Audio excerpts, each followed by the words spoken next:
Namaste,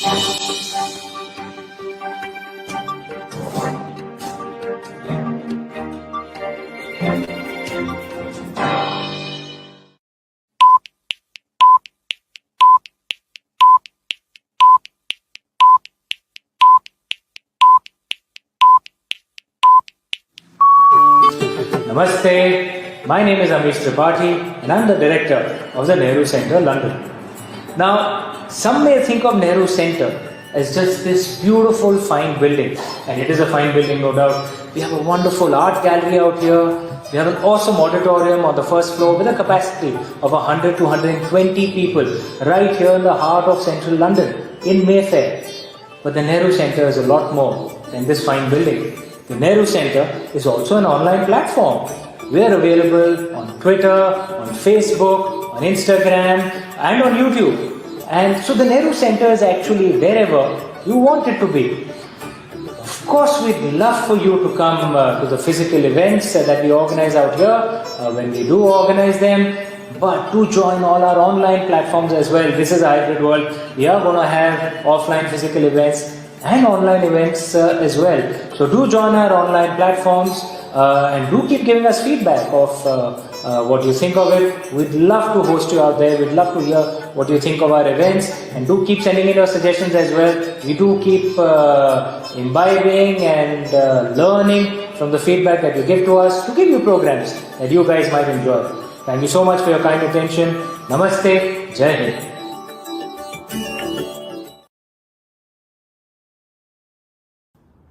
Hello there, my name is Lisa Morris, and I am an Iyengar yoga teacher in the School of the Iyengar Yoga Practice.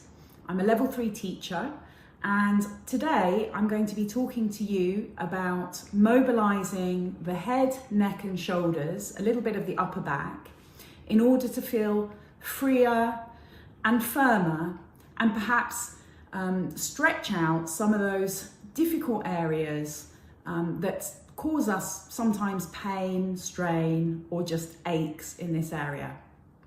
Lots of people carry stress in their shoulder neck region, and here in the Iyengar Yoga School of Yoga, we have lots of physical techniques to help you gain mobility.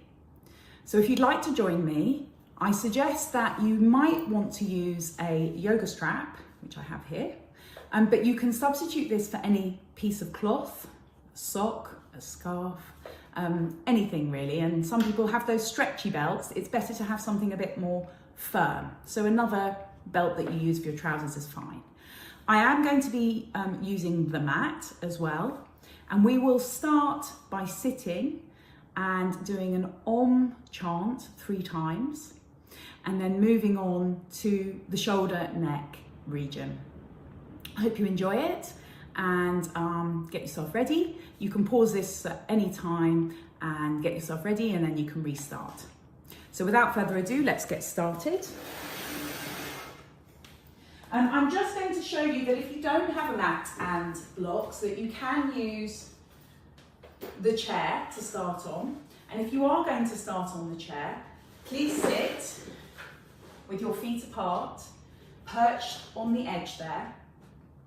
So you're not sitting back in your chair, you're actually already starting to think about your spine lifting up, your feet placed on the ground and your shoulders rolling back. So you're welcome to use a chair to start off with if you find sitting on the floor difficult. The rest of the session won't involve sitting on the floor.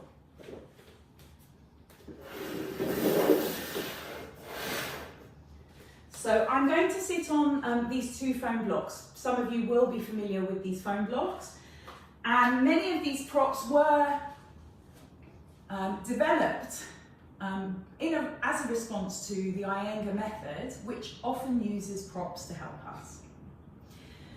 So start by sitting tall, sit perched on your support, and it is a good idea to sit a little higher on, things like bolsters or a stool, so that the legs are releasing away from the body. We don't want the knees up by the waist. We definitely want them either level or below the hip line. Stretch your feet and allow yourself, if you hold your kneecaps, you can feel a little firmness coming in the lower back. Try and move your lower back towards your hands and the legs move in towards the sockets. From this firmness, this stability, we lift the spine, roll the shoulders back. So we're already starting to loosen and broaden across the chest. I'm going to bring the hands into prayer position here, Namaskar. And just draw the skin of the chest up a little with the thumbs. Keep rolling the shoulders back. Keep trying to lift the spine as if you have the seams of your t-shirt lifting towards the armpits. Start to notice your breathing. Look straight ahead. Let your gaze distance, go towards the distance. And as you slowly lower the eyelids, continue to look and listen for your breathing. Notice how the breathing is going without judgment. Is it fast? Is it slow? Is it difficult? It's okay. Without judgment, we're just finding and attempting to connect to the breathing as it is without worrying about how it is. There's no right or wrong, there's just awareness of what's going on. Take your time to connect to your breathing, and then together we will chant Om 3 times. Breathe out.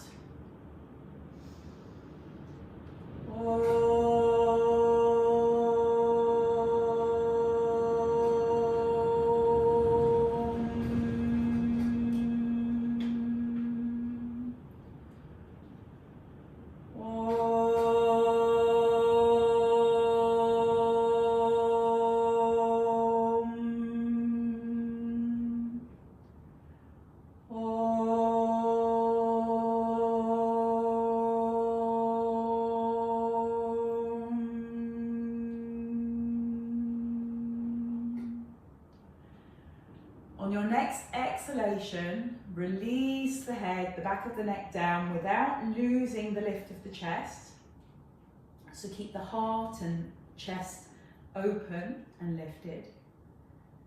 As we slowly just take a moment of gratefulness towards our own heart for this moment, focusing very much in on the present breath. A moment of gratitude towards the inner guru. May this practice benefit us and anyone we come into contact with. So you're going to release the hands back down to the knees.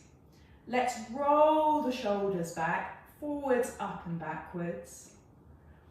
Slowly lifting the head and letting the eyelids raise with that distant gaze as the light filters in from the sides, the peripheral vision. Good.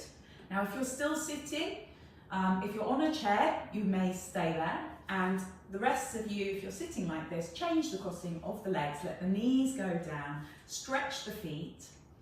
These stretched feet do connect to the hips, so it's a good idea to start practicing, rather than relaxing the feet like this, we practice an active foot, so we're already starting to connect and stabilise the lower body. The next step is to interlace the fingers, and just notice, for me, my left index finger always ends up on top, naturally. So that's fine, I'm just noticing that, I'm noticing what's going on in my body. Keep lifting the spine and turn your palms away, and for some people, this might be difficult. Especially we're looking for these straight elbows. If you're very tight in the shoulders or arms, you're going for the straight elbows. Try and draw the upper arms inwards. And then we're going to try and lift the arms up slowly. Keep the outer arms drawing inwards as you lift up and lengthen and feel the sides of the body getting longer, and then release it down. Release the hands and just look at it again, and now we're going to move to the unnatural interlock. So I'm putting my right fingers on top, turning the palms away, straightening the elbows, rolling the shoulders back and down, and lifting the arms up. So you'll notice that we move quite slowly with a considered pace. Draw the outer arms in. You saw me bending the elbows. That can be helpful for straightening as well. Lifting the arms well up, and then just taking care to release the shoulders down. Arms up, shoulder blades down. Then coming back down again. Releasing the hands, place them back down on the knees. And we're just going to repeat that each side. Naturally, interlock, turn the palms. We'll move a bit quicker now. Lift up, and then if you want to add a little more stretch, you're going to lift the forehead, not the whole chin and throat. Lift the forehead and just let the eyes travel upwards. And then bring the head back down to that forwards gaze, and then see, can you keep the chest lifted as you release the head forwards. Lift the head, release the arms. Change the interlock, turn the palms, lift up, roll the shoulders down, lengthen. My shoulder blades actually are traveling up a little bit, but the skin at the back of the neck is trying to travel down. So you can allow the shoulder blades a little bit of lift, but the skin around the back of the neck trying to travel down as the upper arms draw in. Looking up, breathe. Don't forget to breathe as we're doing these exercises. Look forwards, release the chin down. Inhale, exhale. Look forward, squeeze the arms, one last lift, one last lengthening. Let the knees be long and low as you bring the arms down. Well done. Now, I definitely feel like my shoulders and arms have had some work. And don't worry if you don't quite achieve that straight lift that you may have observed me getting. Let's just quickly straighten out the legs, stretch the toes, just to get the backs of the knees opening. And then we're going to stand. Now, when we stand, I'm going to do another class about lower body next time. But when we stand, we do want to try and keep the big toes together and the heel bones together, squeezing the legs strongly. And that's the main stabilizing standing Tadasana pose. So in Iyengar Yoga, we often talk about alignment, action, what the body is doing, the action of each part of the body. Roll, so let's go for the upper body now. But first, just try and tilt your pelvis a little bit. So legs are firm, and front of the pelvis is trying to lift. So that's, and try and move your weight back a little bit. So already we're starting to activate the legs. So with these firm legs, firm hips, I'd like you to roll the shoulders back one more time. This rolling back action is very useful for trying to get some connection with the back body. When we move our attention backwards towards the shoulder blades, which I've already mentioned, you find that your mood actually settles down a little bit. If you're anxious or stressed, when we move into the back body, we're moving more towards our subconscious mind and coming away from this frontal thinking, the brain energy. We're coming towards our body energy, our back body energy. You'll notice I've stretched the arms again, and I'm stretching the hands. Now I'm turning the palms towards you so you can see how wide my fingers are going. Nice wide extended fingers. It's a really good practice to open up the palms well. Stretch the hands down and keep those shoulders rolling back. Now I'm going to ask you to place your fingertips here on your chest and just lightly raise the chest bone. This is called the manubrium. The chest bone, we'll call it, towards the fingertips. It's like you're trying to, if we normally habitually stand a little bit like this, you notice my posture changes as I look forwards, lightly press the chest and lift the chest towards this chest bone, towards the fingertips. And we want to continually try and lift that chest bone. And I'll keep reminding you to do that. Shoulders rolling back, chest bone lifted. Broaden the shoulders, stretch the fingers, stretch the arms. So there's lots of repeated actions going on. Squeeze the legs, lift the front hip bones. So we're now feeling very firm in our body. Tadasana, one of the initial poses that we need to learn just to get our standing posture really good. The other thing that we tend to do, and this is important for the head, neck and shoulders, is we tend to push the head forwards like this as we're walking around, typing, texting, driving, or slumped in our sofas. When we sit, we tend to push the head forwards for many of these everyday activities. So I'm going to encourage you to move the head backwards. Let's place a hand at the back of the skull and just draw your face backwards. Let me show you. Hand at the back of the skull and almost push your hand into the head, but resist with the head, or push the head to the hand and resist with the hand. Now already you should feel your neck muscles here. A really good way of doing this is if you have a blank wall, and luckily I have one right here, and you stand against the wall and just notice as your head forwards away from the wall. So do Tadasana, legs firm, front hip bones lifting. Don't worry about the arch in your back so much.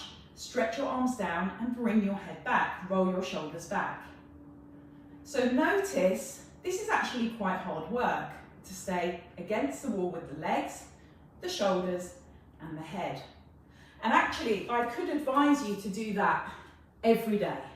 If you practice that every day, you should find that your upper body, lower body starts to firm, and actually it's very recuperative to do that, standing against the wall with the head back.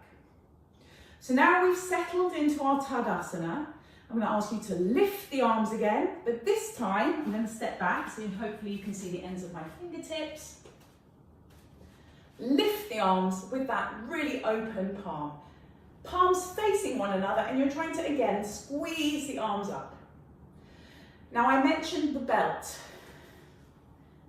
If you have a looped belt, you can use the loop and place it over the wristbands and push out and lift that up. So that's one thing to try. If you don't have a loop, just hold on. You see I've got the open end, holding on with my thumbs and forefingers. I'll just bring that closer so you can see. Between the thumbs and forefingers, and you can have the arms slightly wider or shoulder width or even wider than that. The wider it goes, the slightly easier it becomes. So first I'm going to pull the belt apart, whether it's on the wrist, it may still be on the wrists, and then lift the arms up, keep pulling the belt apart, lifting up. Now if you don't have a belt, don't worry, just lift the arms, palms facing. Now you're turning the upper arm towards the face, and I will explain what I mean by that. Bring the hands down. So you can keep practicing this as I come and explain. The upper arm has to turn outwards so that when I lift the arm, this tricep is coming forwards, bicep turning back.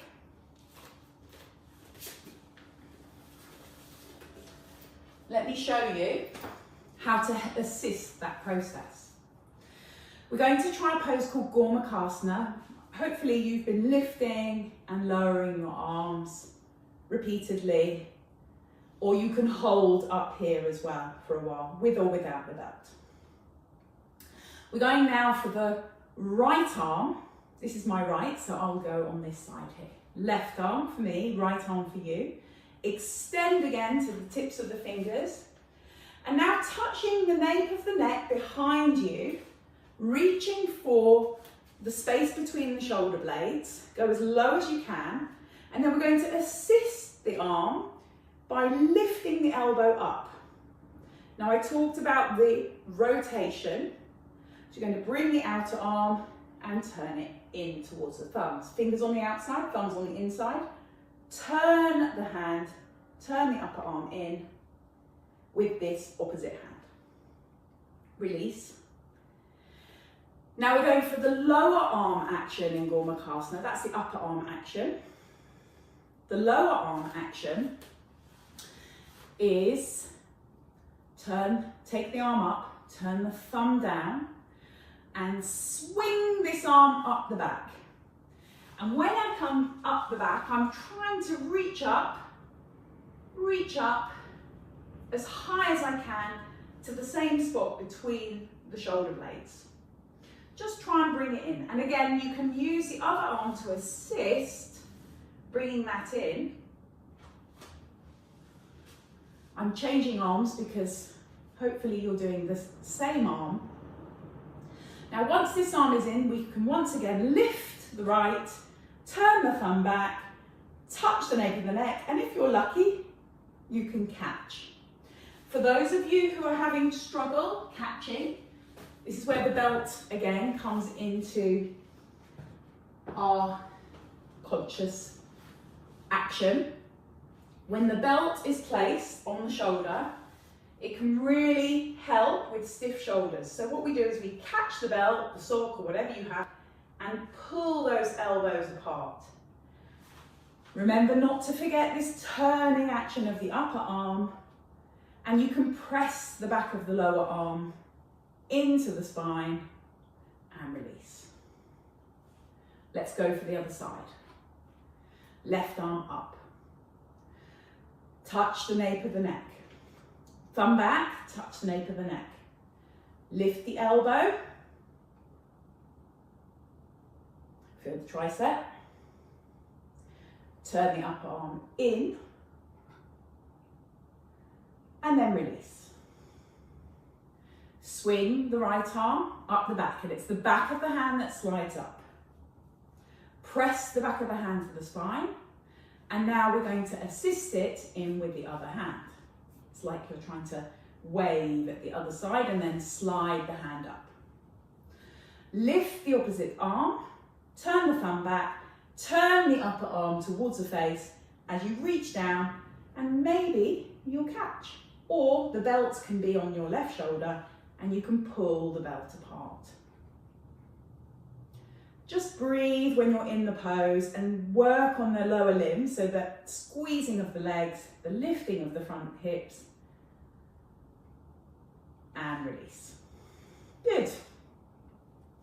So we're starting to mobilize the shoulders.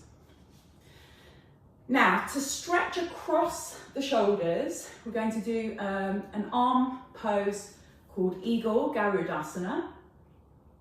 And Garudasana is a swinging of the arms. Now, first of all, it's eagle, it ends up like this, but we're going to first swing the arms and just hug very tightly across the chest. Now, the chest is quite closed like this, so you're going to try and bring the elbows down and the chest up. Now, try the opposite arm, left over right. Chest up, elbow slightly down. Try again a few times, just to mobilize and swing and get a little flow going. I'm still trying to keep my legs stable. Good. Now we're going for right over left and swinging the backs of the hands together. If you can, bring the lower hand round the upper hand and squeeze the arms together very strongly. And now you're going to lift up the lower arm a little and press down in the upper arm, and you should feel a very strong stretch between the shoulder blades and round the back of the neck, especially if you release the shoulders down and lift the elbows up. release, and we'll go the other way. Left over right, back of the hands together, lower arm swizzles round, lift the elbows, drop the shoulders, and you're almost trying to push that chest bone up through the shoulder gap. Exhale, inhale, hold, work on the legs, and then release the arms back out and down, shoulders rolling back. Good. Okay, so the final thing I'm going to ask you to do is to take your chair or your wall, and we're going to try, and you can use a desk,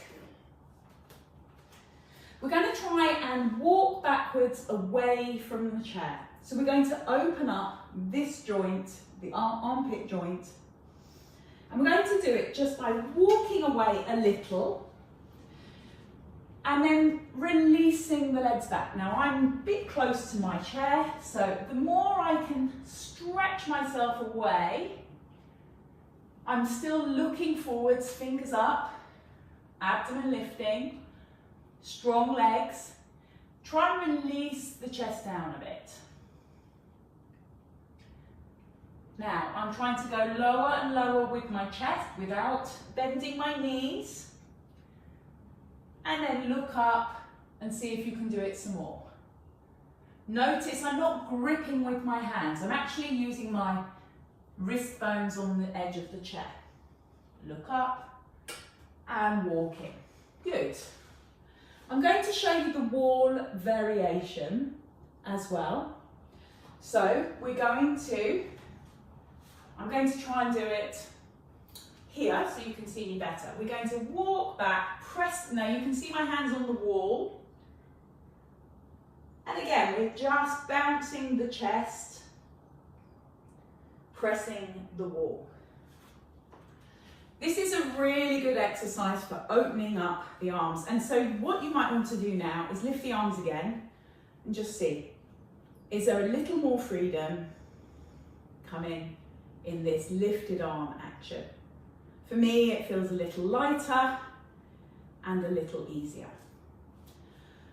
So I'm going to try and open up this shoulder joint as well. This all affects the neck, A stretch to open up the shoulders backwards this way and create some space between the shoulder joint and the chest region. We're going to open up this area. Now a wall or a chair is again very handy. Let's try and use the wall. So we're going to press the hand on the wall and then we're going to walk forwards a little. You can turn the fingers back, walk forwards a little and just feel already that this joint on the arm here is pulling backwards. Now feet together, tailbone in, and be completely upright, so don't lean in or out of the wall. Chest up, and then to intensify this action, you turn a little towards the centre of the room. You feel that opening up. Turn a little towards the centre of the room. Keep the hips stable, and it's the upper body that's turning. Good, let's try the other side. Hands on the wall, fingers facing back. Step forwards, stand tall, and turn. Turn. You can have the other hand on the hip as well. That helps you keep the hips stable as you turn the chest, turn the abdomen, turn the ribs towards the centre of the room. Let's try it again on each side. Fingers to the wall, walking forwards, hips stable, and turn. Turn, turn. Don't do the turn particularly with the head. It's the head actually has to stay fairly soft, jaw loose, tongue down, eyes soft, keep breathing. Change sides. Hand on the wall, walk forwards, tall stance, Tadasana, and turn, turn, turn. Good. Now I'm going to bring you to our final pose, which is Namaskarasana towards the back of the body. So I'm going to turn around and show you that we bring the hands where we were bringing the hands up the back earlier, same action, but this time, as the hands come up and up and up, bring the hands together, press the hands together as best you can. Lift the chest and squeeze the legs. Try and lift the front of the hip bones up. Now, if this is difficult, release. You may be down here, bring the elbows back, down lower. And if that's really very difficult because of your shoulder and neck problems, the best thing to do is really just catch the wrist bones, you can try this as well, and pull the elbow tips back. Back with the elbow tips. My hands are on my lower back, I'm pressing the hands towards the sacrum. We can all try this. Change the hands. So you're always trying to even out the body, elbows back. Now go for the elbows. Shoulders rolling back. Change the crossing, shoulders back. And then see, is it a little easier? We can sometimes turn the hands like this and then up the back. Is it a little easier? You see me wiggling a bit, that's okay. Now try to keep, we started with the head moving backwards. Try not to push the head forwards. The tailbone lengthens down, the front hip bones lift up. And then release the arms, face forwards, roll the shoulders back. And that will be all for today. Namaste. It's been lovely working with you. I do hope you return for the next session, which will be on lower body. And we'll talk more about standing postures. It would be handy to have a mat next time so that we can do some standing poses and work on the stability as we were talking about earlier. Take care.